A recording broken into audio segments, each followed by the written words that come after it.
Hi everyone, here we are continuing in our series, Common Mistakes in Small Business Importing and How to Avoid Them. Our next mistake is not packaging your shipment correctly. And if you think about packaging, it's so important because an international shipment has so many steps along the way.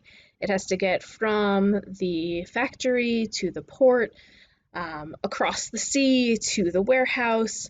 There are a lot of people who handle your goods. There are a lot of steps along the way, and so there is a lot of potential for damage. And incorrect packaging is actually one of the biggest factors in ending up with damaged goods.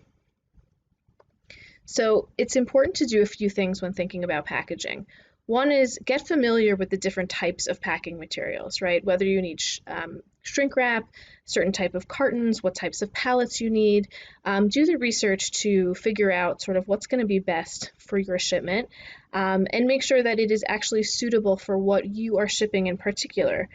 So if you're shipping steel rods, you're going to need a different type of packaging than if you're shipping computers or glass windows or something like that.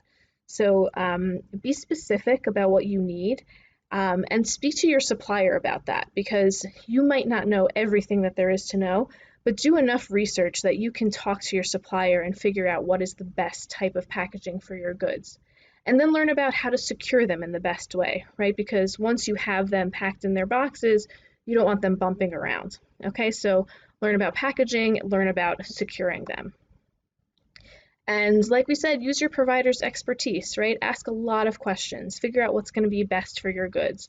And something that we see some of our importers do, which is really, really helpful, is request photos before and after packaging, right? Because a lot of times you're far away, you don't actually see the goods. You might not even see them before they're delivered to your customers on the other end. So make sure to request photos of your goods before and after packaging, to make sure that you have as much control as you can, and your goods are as secure as they can be before setting off on their journey.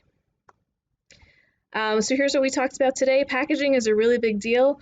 Make sure that you are on top of it to make sure that you don't have any damages that can be prevented. Learn what you can to ask the right questions, work with your supplier to make sure that everything is as secure and as safe as possible.